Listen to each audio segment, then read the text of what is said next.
RRC network प्रस्तुत powerful leader या विशेष कार्यक्रमामध्ये मी विशाल बोरे आपलं मनपूर्वक स्वागत करतो।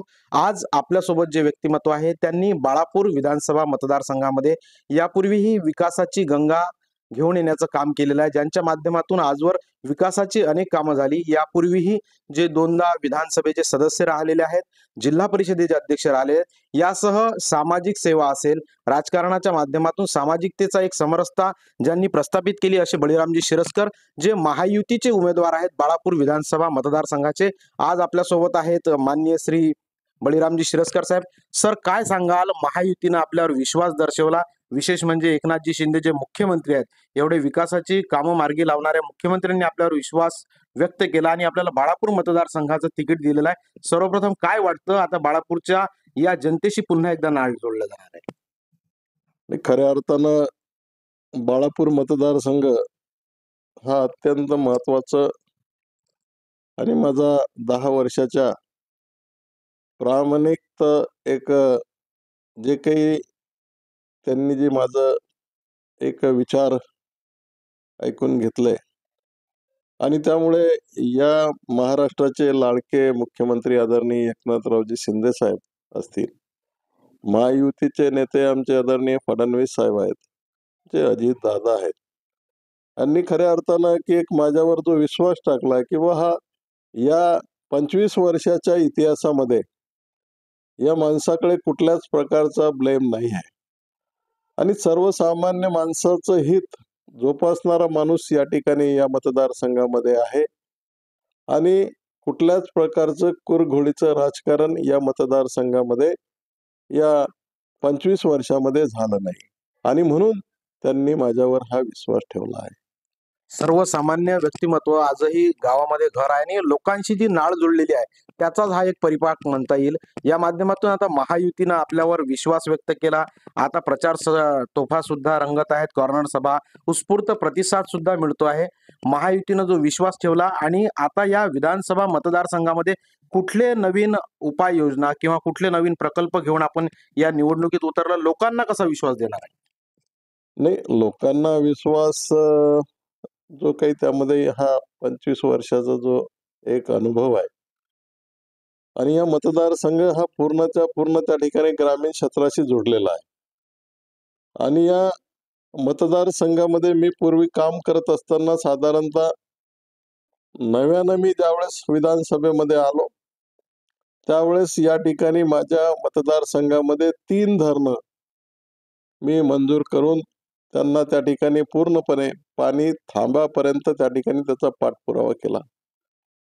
नेरधामना असेल, कवठा बॅरेज असेल, त्याच्यानंतर कारंजा रमजानपूर असेल, या तिन्ही धरणाचं माझ्याच हातून त्या ठिकाणी त्याची कुदळी मारण्यात आली आणि त्यांचा साधारणतः पाहता पाहता 10 वर्षामध्ये पूर्ण ते धरणाचं पाणी थांबलं आणि एक शेतकऱ्यांना आणि सर्वसामान्य माणसाला दिलासा द्यायचं काम या बॅरेजच्या माध्यमातून त्या ठिकाणी झाला। हा मोठा प्रश्न आहे। दुसरा अत्यंत महत्वाचा आहे की या परिसरामध्ये झालेल्या धरणाच्या माध्यमातून भविष्यामध्ये या 5 वर्षामध्ये मला बंदिस्त पाईपलाईन त्याला जोडून शेतकऱ्याच्या धुऱ्यापर्यंत पाणी पोहोचवायचं आहे। बंदिस्त पाईपलाईन म्हणजेच याचा अर्थ असा आहे की पाण्याचा अपव्यय जो होतो तो होणार नाही, कॅनव्हलमध्ये बरेच नुकसान होते, शेतकऱ्याचं नुकसान होते आणि म्हणून या मागच्या 5 वर्षापूर्वी त्या ठिकाणी शासनानं बंदिस्त पाईपलाईनद्वारे शेतकऱ्याच्या धुऱ्यापर्यंत पाणी गेलं पाहिजे आणि त्यासाठी जे प्रयत्न आहेत ते पूर्णपणे आम्ही त्या ठिकाणी करणार आहोत। नेरधामना असेल, कवठा बॅरेज असेल, या प्रकल्पाची सुरुवात बळीरामजी शिरस्कर यांच्या कार्यकाळात निश्चित झाली, मात्र अजूनही जलसिंचन प्रत्येकाच्या शेतकऱ्यांपर्यंत पोहोचलेलं नाही। आता आपण सदस्य म्हणून आल्यानंतर किंवा आपण विधान परिषदेचे विधानसभेचे आमदार झाल्यानंतर या प्रत्येक शेतकऱ्यांपर्यंत जलसिंचन पोहोचेल असं शाश्वती देऊ शकतो? नाही, त्याचं शाश्वती निश्चितपणे या महायुतीच्या सरकारचे जे नेते आहेत ते सर्वसामान्य माणसाला दिलासा देणारे आणि काम करणारे व्यक्तिमत्व आहेत आणि म्हणून सिंचनाच्या संदर्भात पूर्णपणे आम्ही त्या ठिकाणी हमीच घेतो ना। आपण जर पाहिलं नळगंगा आणि त्यामध्ये हा जो काही वैनगंगा जो प्रकल्प आहे तो तर त्या ठिकाणी जवळजवळ गडचिरोली पासून तर इथपर्यंत आपला बुलढाणापर्यंत मराठवाड्यापर्यंत त्या ठिकाणी जे काही पाणी पोहोचून याचं त्या ठिकाणी असं नरेंद्र मोदी साहेबाच्या माध्यमातून त्यांच्या नेतृत्वामध्ये तो प्लॅन पूर्ण तयार झाला, मंजूरही झालेला आहे. म्हणजे जर पाणी पावसाळा कमी जरी आला तरी ते पाणी प्रत्येक कॅनवालद्वारे त्यामध्ये प्रत्येक धरणामध्ये त्या ठिकाणी जाऊ शकते. आणि म्हणून प्रकल्पाच्या माध्यमातून शेतकऱ्याच्या धुऱ्यापर्यंत पाणी गेलं पाहिजे. या 5 वर्षामध्ये काहीच झालं नाही. हे एक जर उदाहरण झालं तर त्यामध्ये नेर धामण्याचा त्या ठिकाणी पूर्ण प्रकल्प पूर्ण झाला आणि त्याच्यानंतर त्याचं जे काही एक वॉटर कंट्रोलिंग जे होती त्यामध्ये त्याचा जो हाऊस पंप हाऊस जो होता त्याच्या संदर्भात ते 350 पावणे 400 कोटी रुपयाचं जे काही काम होतं ते या 5 वर्षामध्ये तसंच पेंडिंग आहे. आता कशामुळे पेंडिंग आहे हे सांगण्याची गरज नाही. आणि म्हणून ते जर झालंच तर त्या ठिकाणी आता शेतकऱ्याच्या धुऱ्यामध्ये पाणी गेलं होतं, कारण पाईपलाईन टाकलेली आहे. हाही एक महत्वाचा विषय. आणि तसाच त्या ठिकाणी लोकांचा पाण्याचा जो प्रश्न आहे महत्वाचा, की मी त्या ठिकाणी आमदार असताना साधारणतः 67-68 गावची त्या ठिकाणी पाणी पुरवठा योजना आपण त्यामध्ये तयार केली होती. पारसचे आराध्य दैवत बाबूजी महाराज यांच्या संस्थांमध्ये वीज पडली होती आणि पावसाळ्याच्या काळामध्ये एक दुर्दैवी घटना घडली होती. त्यांच्यामध्ये काही लोकांचा मृत्यू सुद्धा झाला होता. त्यावेळी पूर्ण वेळ या आपत्कालीन परिस्थितीमध्ये बळीरामजी शिरस्कार उपस्थित होते. कारण ही बाब माझ्या मतदारसंघातील आहे, माझ्या गावातील आहे. मी प्रत्येकापर्यंत हजर असलो पाहिजे आणि आम्ही सुद्धा तेव्हा पाहिलं की रात्रभर ते उपस्थित होते, नागरिकांना सहकार्य करत होते. काय वाटतं त्यावेळेची ती भावना काय होती आणि नागरिकांच्या सतत संपर्कात असणारा नेता म्हणून आपण प्रसिद्ध आहात? नाही, त्यामध्ये काय आहे, की त्यामध्ये अचानक जी घटना घडली होती आणि हे जे काही आमचं श्रद्धेचं स्थान आहे, बापूजी महाराज आणि या परिसरातील आणि विदर्भामध्ये एक चांगलं त्यामध्ये संस्थान आहे. अचानक जे काही गारपीट आणि हवा पाणी त्या ठिकाणी सुरू झालं. त्या ठिकाणी बरेचसे भाविक त्या ठिकाणी होते आणि भाविक असल्यामुळे लोकं त्या ठिकाणी म्हणजे एकदम वीज वगैरे त्या ठिकाणी करडले आणि लोकं त्या ठिकाणी बिलकुल सैरावैरा त्या ठिकाणी आजूबाजूला जात असताना तेवढ्याचच त्या ठिकाणी पूर्ण जे छत होतं त्या ठिकाणी मंदिरासमोरील ते पूर्ण कोसळलं आणि निंबाचं झाड पूर्ण त्याच्यावर कोसळलं. त्याच्यामुळे लोकं आतमध्ये पूर्ण अटकला गेले होते. आम्ही लगेच त्या ठिकाणी मी इथंच होतो. इथं म्हणजे घरीच होतो. आमच्याकडे त्या ठिकाणी पातूरचे माजी सभापती माळोकार साहेब वगैरे ते 2-4 जण आम्ही बसेल होतो. तेवढ्याच एका मिनिटामध्ये मला फोन आला, की भाऊ असं-असं झालं त्या ठिकाणी. मी लगेच त्यांचीच गाडी म्हणजे माझी गाडी ड्रायव्हरला बोलावेपर्यंत मी त्यांच्याच गाडीत लगेच तिथं गेलो आणि गेल्याबरोबर त्या ठिकाणी लगेच कलेक्टर साहेबाला फोन केला, की साहेब अशी-अशी घटना झाली आणि तात्काळ त्यामध्ये मदतीची अपेक्षा आहे. आणि लगेच त्या ठिकाणी एका सेकंदामध्ये लगेच रणधीर भाऊंना मी त्यामध्ये फोन केला, की भाऊ अशी-अशी परिस्थिती झाली. या संदर्भात आपल्याला तात्काळ मदत कारण काय की 20-25 जण आतमध्ये दबलेले आहेत का 50 आहे काही सांगता येणार नाही. परंतु हे दुर्दैवी घटना आहे तात्काळ आपल्याला त्या ठिकाणी लोकांना आणि रस्त्यावर एवढे झाडं पडलेले होते. म्हणजे भारत फाट्यापासून तर इथपर्यंत, की ते झाडं कशा बाजूला काढायचं आणि तशा जेसीबी कशा बोलायच्या आणि हायड्रा कसे आणायचे हेच मोठा प्रश्न. एम्ब्युलन्स कसे आणायचे. परंतु लोकांनी एवढं त्यामध्ये या गावातील सर्व मुस्लिम समाजाचे जे बांधव होते, त्यांनी सर्व त्या ठिकाणी छोट्या आरामशीन हे ते लगेच आणून त्या ठिकाणी ते पूर्ण एका अर्धा पाऊण घंटा, 1 घंट्यामध्ये ते पूर्ण ते प्रक्रिया पूर्ण बाजूला काढली, झाडंही काढले आणि लगेच त्या ठिकाणी अर्ध्या तासाच्या आतमध्ये त्या ठिकाणी फडणवीस साहेबांचा सुद्धा फोन आला. हां. आणि मुख्यमंत्री महोदयांच्या त्या ठिकाणी सेवक यांचाही म्हणजे पीएनचाही फोन आला, की बुवा अशी-अशी घटना आहे. तात्काळ त्या ठिकाणी त्याच्या संदर्भात काही अडचण असेल तर आपण तात्काळ त्यांनी लगेच एम्ब्युलन्स वगैरे त्या ठिकाणी पाठवून हे जे काही शिफ्ट झालेले आहेत साधारणतः जे काही 5-6 लोकं त्यामध्ये ते दगावले गेले होते. म्हणजे दोघं दवाखान्यामधून नंतर हे झाले. पहिले 4 लोकं हे झाले. म्हणजे सर्व गरीब कुटुंबातले लोक होते आणि लगेच मुख्यमंत्री महोदयांनी आणि फडणवीस साहेबांनी लगेच त्यामध्ये मदत वगैरे जाहीर केली. पूर्ण दवाखान्याचा खर्च जो होता, प्रायव्हेटमध्ये करा किंवा कुठेही करा, त्यामध्ये कुठल्याच प्रकारची त्यामध्ये त्याची बाइंडिंग वगैरे नसेल. तात्काळ या लोकांना त्या ठिकाणी जीव वाचला पाहिजे या संदर्भात जे काही प्रयत्न आपण केले, एक माणूस म्हणून, एक माणुसकीचं नातं आणि माणुसकीचं दर्शन, अशा वेळेस त्या ठिकाणी जाती, धंत, पंथ त्या ठिकाणी न पाहता सर्व लोकं गावातील सर्व धावून आले आणि तो तात्काळ जी काही दुर्दैवी घटना होती त्याच्यावर मात करण्याचा आम्ही त्या ठिकाणी प्रयत्न केला. यापुढे तुमचं या राजकारण असंच जातीपाती विरहित राहणार आहे? जातीपातीमध्ये आता माझ्या 10 वर्षाच्या 25 वर्षाच्या कार्यकालामध्ये कुठल्याच प्रकारचा माझ्यावर ब्लेम नाही. कोण कोण्या धर्माचा आहे, कोण पंथाचा आहे, माणूस मधून काम करायचं आहे, हे अत्यंत महत्वाचं आहे. निश्चितच बाळापूर तालुक्यात रोजगाराच्या समस्या मोठ्या प्रमाणात आहेत, त्यामुळे त्या सुटणं फार गरजेचं आहे, जेणेकरून पुणे मुंबईकडे जाणारा जो युवक आहे तो आपल्या बाळापूर मतदारसंघातच राहिला पाहिजे. प्रत्येकाला रोजगाराच्या सुद्धा संधी उपलब्ध झाल्या पाहिजेत. आपल्या रोजगाराच्या संधीच्या हिशोबाने काय आपलं प्लॅनिंग आहे, काय आपली ब्लूप्रिंट आहे? नाही, मला त्या ठिकाणी रोजगाराच्या संदर्भात कसं आहे, की हा पूर्ण ग्रामीण भाग आहे. याच्यामुळे कुठलाच रोजगार नाही आहे. MIDCचे फक्त बोर्ड 25 वर्षापूर्वी लावलेले आहे. आम्ही ते पाहता त्यामध्ये सर्व रानडुकराचं वास्तव्य आहे.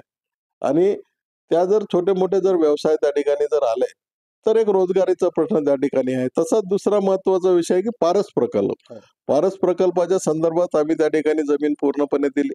दिल्यानंतर त्या ठिकाणी मधात त्या ठिकाणी सौर ऊर्जाच्या प्रकल्पाच्या संदर्भात त्यामध्ये काही मान्यता झाली. साधारणतः जे काही 60-62 मेगावॉटच्या संदर्भात सौर ऊर्जाच्या प्रकल्पाची त्याला मान्यताही झाली. आणि त्याच्यानंतर राहिलेली जमीन आहे. आता मागे त्या ठिकाणी मुख्यमंत्री महोदय आणि यांच्यावर आम्ही त्यामध्ये चर्चा केली, की बुवा या ठिकाणी जुन्या प्रकल्पाची जमीन आहे. त्याच्यानंतर जी कॉलनी आहे, हो. या कॉलनी बाजूलाच प्लॅनला लागून असल्यामुळे कर्मचाऱ्याचं आरोग्य धोक्यात होते. ते जर कॉलनीची जी जागा जी आहे, ते जर शिफ्ट केली आपण बाळापूर रोडवर आणि जुनी जागा आणि हे नवीन कॉलनीची जागा, तर इथं 810 मेगावॉटचा प्रकल्प त्या ठिकाणी पुन्हा त्या ठिकाणी पूर्ण होऊ शकते. आणि जरी साधारणतः कमीत कमी त्यामध्ये 3 ते 3,500 कर्मचारी त्या ठिकाणी त्यांचा जो काही उदरनिर्वाहाचा जो प्रश्न आहे तो त्या ठिकाणी तो सॉल्व्ह होऊ शकते. आणि याही संदर्भात आमचा त्याचा पाठपुरावाही सुरू आहे. MD साहेबाची आमची त्या ठिकाणी भेट झाली होती. फडणवीस साहेबांची आणि मुख्यमंत्री महोदयाशी चर्चा करून त्या संदर्भात भविष्यामध्ये जर रोजगारीचा प्रश्न त्या ठिकाणी निश्चितपणे आम्ही काढू. आणि या परिसरामध्ये एक निंबूची शेती, हजारो हेक्टर शेती आहे. मोठा हां. आणि या शेतीच्या माध्यमातून निंबूचे काही जे कास्तकार आहेत, ते त्यामध्ये 2 बार त्या ठिकाणी निंबूला येतात. आणि उन्हाळ्यामध्ये काही प्रॉब्लेम येते, त्यामध्ये गारपीट वगैरे झाली, तर त्याही संदर्भात एक महत्त्वाचं त्यामध्ये शेतकऱ्यांना अजूनही त्यामध्ये इन्शुरन्सच्या या कुठल्याच प्रकारच्या मोबदल्याच्या संदर्भात अशा GRच्या गाईडलाईन्स नाही आहेत. आणि तोही एक महत्त्वाचा मुद्दा आहे, की एक तर छोटा प्रकल्प निंबूच्या संदर्भात जसं की एखादा इथून जो कच्चा माल बाहेर जाते विदेशामध्ये, याच ठिकाणी जर एखादा छोटा प्रकल्प जर झाला, तर शेतकऱ्यांना भावही मिळेल आणि त्यामध्ये त्यांचं रोजगारीचाही प्रश्न त्या ठिकाणी सॉल्व्ह होईल. हाही अत्यंत महत्त्वाचा मुद्दा त्या ठिकाणी आहे. निश्चितच पारसमध्ये औष्णिक विद्युत प्रकल्प मोठ्या प्रमाणात आहे. सौर ऊर्जेऐवजी जर 810 मेगावॉटचा औष्णिक प्रकल्प झाला तर निश्चितच रोजगाराच्या अनेक संधी उपलब्ध होतील. या जाहीरनाम्यामध्ये सुद्धा बळीरामजी शिरस्कार यांनी हा मुद्दा टाकलेला, कारण फार महत्वाचा हा मुद्दा आहे. सोबतच वाडेगाव येथील जो लिंबू आहे, जो देशभरात प्रसिद्ध आहे, त्याला GI टॅगिंग असेल किंवा त्यांना इन्शुरन्स मिळाला पाहिजे, हा सुद्धा जाहीरनाम्यातील मुद्दा आहे. जेणेकरून हे मुद्दे संपन्न होतील आणि प्रत्येकाला एक त्या माध्यमातून न्याय मिळेल असा प्रयत्न महायुतीचे उमेदवार बळीरामजी शिरस्कार यांचा आहे. आता सध्या प्रचार सभा सुद्धा रंगत आहेत, कॉर्नर बैठका रंगत आहेत. अनेक गावांमध्ये आपल्या भेटीगाठी सुरू आहेत. एकनाथ शिंदे साहेब सुद्धा येऊन गेले. मोदी साहेबांनी सुद्धा आपल्याला आशीर्वाद दिला. काय वाटतं, या कॉर्नर सभा असतील, ह्या आशीर्वाद सभा असतील, संवाद सभा असतील, याचा किती महत्वाचा मुद्दा ठरणार आहे आणि आपल्याला कशा प्रकारचा प्रतिसाद मिळतोय? नाही, प्रतिसाद तर त्या ठिकाणी पूर्णपणे 100%च्या वरही प्रतिसाद आहे. कुठल्याच प्रकारचं त्यामध्ये ह्या 10 वर्षाच्या कार्यकालामध्ये आणि जिल्हा परिषदच्या नंतरच्या कार्यकालामध्ये जो एक अत्यंत महत्त्वाचा लोकप्रतिनिधीमधून एक समन्वयाचा जो आहे, तो समन्वय मी प्रत्येकासोबत त्याच पद्धतीचा चांगला ठेवला. आणि त्यामुळे लोकांची एक चेहऱ्यावरचं जे काही त्यामध्ये हास्य आहे, ते समोर दिसून येते. आणि म्हणून त्यामध्ये परिस्थिती त्या ठिकाणी अत्यंत चांगली आणि 100% या मतदारसंघाचा जो काही जनतेचा जो आशीर्वाद आहे आणि या परिसरातील जे आपल्या जिल्ह्यातील आणि महाराष्ट्राचे नेते हे पूर्णपणे जे माझ्या पाठीशी आहेत, त्यामुळे कुठल्याच प्रकारचा त्या ठिकाणी अडी-अडचणीचा मुद्दाच त्या ठिकाणी समोर येत नाही. आणि या मतदारसंघाचा एक सदस्य म्हणून, या मतदारसंघाचा एक विकासासाठी एक गरीब कुटुंबातील एक व्यक्ती म्हणून, तुमच्या जनतेच्या सेवक म्हणून त्या ठिकाणी जाण्याची जी संधी आहे, ती संधी निश्चितपणे मतदाराच्या भरोश्यावर त्या ठिकाणी मी त्या ठिकाणी संपादन करणार आहोत. मोदीजींनी सभेत सर्वप्रथम तुमचा हात उंचावून तुम्हाला विजयाचा एक विश्वास दिलेला आहे. काय वाटतं मोदी साहेबांसोबत जो संवाद झाला किंवा त्यांची सभा किती महत्वाची ठरली? नाही, मोदी साहेबांच्या संदर्भात आपण जर पाहिलं तर खऱ्या अर्थाने या 11 वर्षाच्या इतिहासामध्ये मोदी साहेब सर्वात एकदम म्हणजे टॉपवर त्या ठिकाणी गेलेले आहेत. म्हणजे देशाचं जे काही खंखर नेतृत्व मोदी साहेबांच्या माध्यमातून जे आहे ते अत्यंत महत्वाचं आहे. हिंदुत्व टिकवण्याच्या संदर्भात अत्यंत महत्वाचं आहे आणि भविष्यामध्ये सर्वसामान्य माणसं त्या दिवशी भाषणामध्ये तुम्ही पाहिलं की काही ज्या महिला भगिनींना आणि काही त्यामध्ये बांधवांना जर घरकुल त्या ठिकाणी कदाचित भेटलं नसेल, तर माझ्याकडे त्या ठिकाणी माझ्या वेबसाईटवर त्या ठिकाणी तात्काळ त्याची माहिती द्या. आपण लगेच त्या ठिकाणी त्यांच्या संदर्भात तो प्रश्न त्या ठिकाणी सॉल्व्ह करू.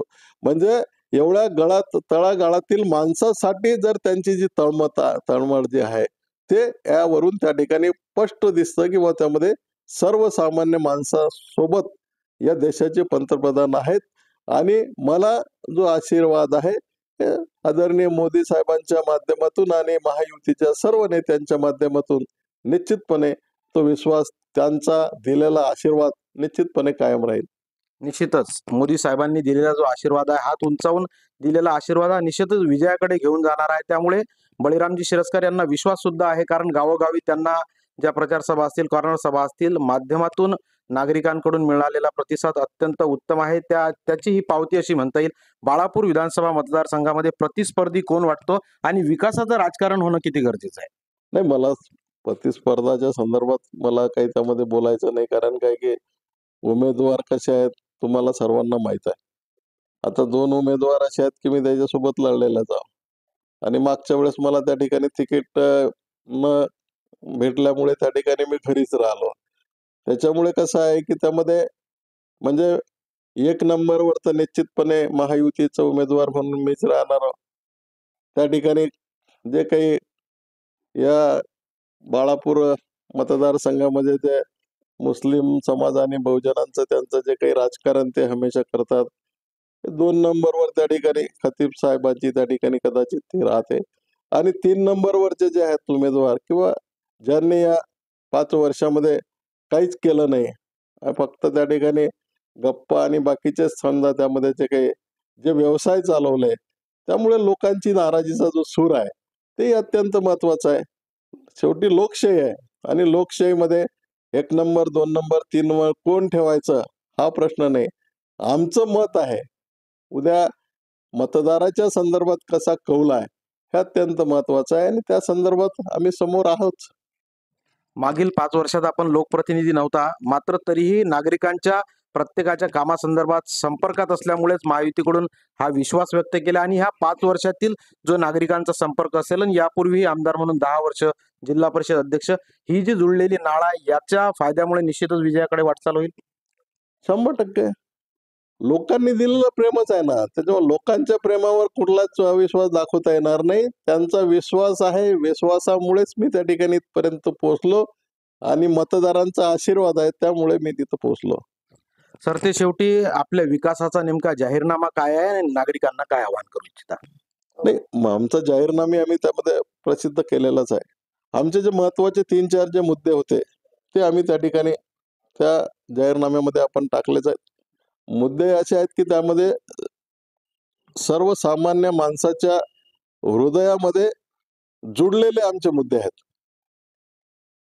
त्यामध्ये रोजगाराचा प्रश्न असेल, त्या ठिकाणी लाडली बहीणचा प्रश्न असेल, त्या ठिकाणी आमच्या त्यामध्ये महिला भगिनींना शिक्षणाचं फ्री ऑफ त्यामध्ये शिक्षणाचा मुद्दा असेल, त्या ठिकाणी युवकांना एक रोजगारीचा एक त्यामध्ये आपला जो भत्ता त्या ठिकाणी असेल, त्याच्यानंतर तुम्हाला रोजगाराच्या संदर्भात, प्रकल्पाच्या संदर्भात असेल, या ठिकाणी दुसरं आहे की ज्या एम-आय-डी-सी आहेत, एम-आय-डी-सीमध्ये त्या ठिकाणी एक चांगले छोटे-मोठे प्रकल्प उभे झाले पाहिजेत.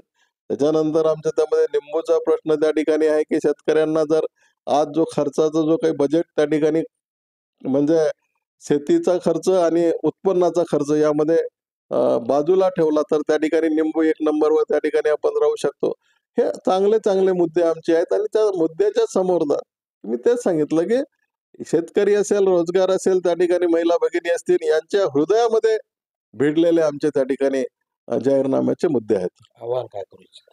नाही, आव्हान सर्व मतदार बंधूंना माझं आव्हान ते एकच आहे, की तुम्ही दिलेली संधी आणि या संधीचं सोनं निश्चितपणे मी करणार आहोत आणि तुमच्याच मतदाराच्या भरोशावरच हा विकास चालणार आहे.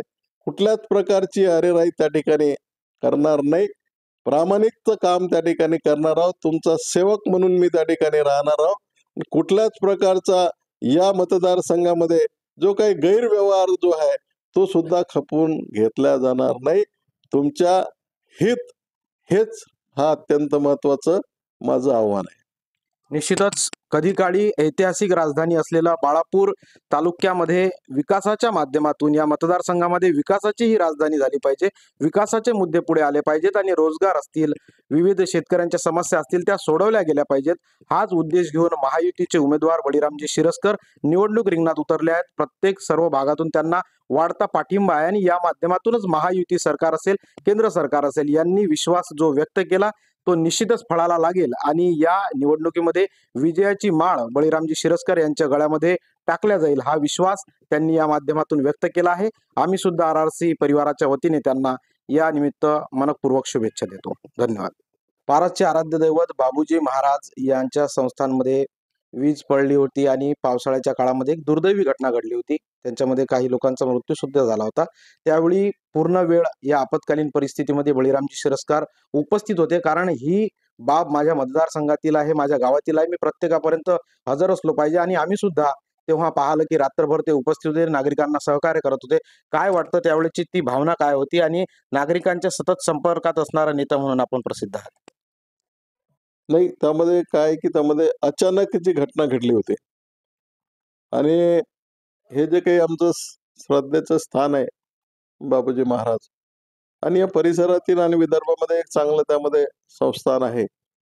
अचानक जे काही गारपीट आणि हवा पाणी त्या ठिकाणी सुरू झालं, त्या ठिकाणी बरेचसे भाविक त्या ठिकाणी होते आणि भाविक असल्यामुळे लोक त्या ठिकाणी म्हणजे एकदम वीज वगैरे त्या ठिकाणी करडले आणि लोक त्या ठिकाणी बिलकुल सैरा-वैरा त्या ठिकाणी आजूबाजूला जात असताना तेवढ्याच त्या ठिकाणी पूर्ण जे छत होतं त्या ठिकाणी मंदिरासमोरील ते पूर्ण कोसळलं आणि निंबाचं झाड पूर्ण त्याच्यावर कोसळलं. त्याच्यामुळे लोक आतमध्ये पूर्ण अटकल्या गेले होते. आम्ही लगेच त्या ठिकाणी मी इथंच होतो. इथं म्हणजे घरीच होतो. आमच्याकडे त्या ठिकाणी पातूरचे माजी सभापती माळोकार साहेब वगैरे ते 2-4 जण आम्ही बसेल होतो. तेवढ्याच एका मिनिटामध्ये मला फोन आला, की भाऊ असं-असं झालं त्या ठिकाणी. मी लगेच त्यांचीच गाडी म्हणजे माझी गाडी ड्रायव्हरला बोलावेपर्यंत मी त्यांच्याच गाडीत लगेच तिथं गेलो आणि गेल्याबरोबर त्या ठिकाणी लगेच कलेक्टर साहेबाला फोन केला, की साहेब अशी-अशी घटना झाली आणि तात्काळ त्यामध्ये मदतीची अपेक्षा आहे. आणि लगेच त्या ठिकाणी एका सेकंदामध्ये लगेच रणधीर भाऊंना मी त्यामध्ये फोन केला, की भाऊ अशी-अशी परिस्थिती झाली. या संदर्भात आपल्याला तात्काळ मदत कारण काय की 20-25 जण आतमध्ये दबलेले आहेत का 50 आहे काही सांगता येणार नाही. परंतु हे दुर्दैवी घटना आहे. तात्काळ आपल्याला त्या ठिकाणी लोकांना आणि रस्त्यावर एवढे झाडं पडलेले होते. म्हणजे भारत फाट्यापासून तर इथपर्यंत की ते झाडं कशा बाजूला काढायचं आणि तशा JCB कशा बोलायच्या आणि हायड्रा कसे आणायचे हेच मोठा प्रश्न. एम्ब्युलन्स कसे आणायचे. परंतु लोकांनी एवढं त्यामध्ये या गावातील सर्व मुस्लिम समाजाचे जे बांधव होते त्यांनी सर्व त्या ठिकाणी छोट्या आरामशीन हे ते लगेच आणून त्या ठिकाणी ते पूर्ण एका अर्धा-पाऊण घंटा, 1 घंट्यामध्ये ते पूर्ण ते प्रक्रिया पूर्ण बाजूला काढली, झाडही काढले आणि लगेच त्या ठिकाणी अर्ध्या तासाच्या आतमध्ये त्या ठिकाणी फडणवीस साहेबांचा सुद्धा फोन आला. हां. आणि मुख्यमंत्री महोदयांच्या त्या ठिकाणी सेवक यांचाही म्हणजे पीएनचाही फोन आला, की बुवा अशी-अशी घटना आहे. तात्काळ त्या ठिकाणी त्याच्या संदर्भात काही अडचण असेल तर आपण तात्काळ त्यांनी लगेच एम्ब्युलन्स वगैरे त्या ठिकाणी पाठवून हे जे काही शिफ्ट झालेले आहेत साधारणतः जे काही 5-6 लोक त्यामध्ये ते दगावले गेले होते. म्हणजे दोघं दवाखान्यामधून नंतर हे झाले. पहिले 4 लोक हे झाले. म्हणजे सर्व गरीब कुटुंबातले लोक होते आणि लगेच मुख्यमंत्री महोदयांनी आणि फडणवीस साहेबांनी लगेच त्यामध्ये मदत वगैरे जाहीर केली. पूर्ण दवाखान्याचा खर्च जो होता प्रायव्हेटमध्ये करा किंवा कुठेही करा त्यामध्ये कुठल्याच प्रकारची त्यामध्ये त्याची बाइंडिंग वगैरे नसेल. तात्काळ या लोकांना त्या ठिकाणी जीव वाचला पाहिजे या संदर्भात जे काही प्रयत्न आपण केले एक माणूस म्हणून, एक माणुसकीचं नातं आणि माणुसकीचं दर्शन. अशा वेळेस त्या ठिकाणी जाती धंत पंथ त्या ठिकाणी न पाहता सर्व लोक गावातील सर्व धावून आले आणि तो तात्काळ जे काही दुर्दैवी घटना होती त्याच्यावर मात करण्याचा आम्ही त्या ठिकाणी प्रयत्न केला. यापुढे तुमचं या राजकारण असंच जातीपाती विरहित राहणार आहे? जातीपाती आता माझ्या 10 वर्षाच्या 25 वर्षाच्या कार्यकालामध्ये कुठल्याच प्रकारचा माझ्यावर ब्लेम नाही. कोण कोण्या धर्माचा आहे, कोण पंथाचा आहे, माणूस म्हणून काम करायचं आहे.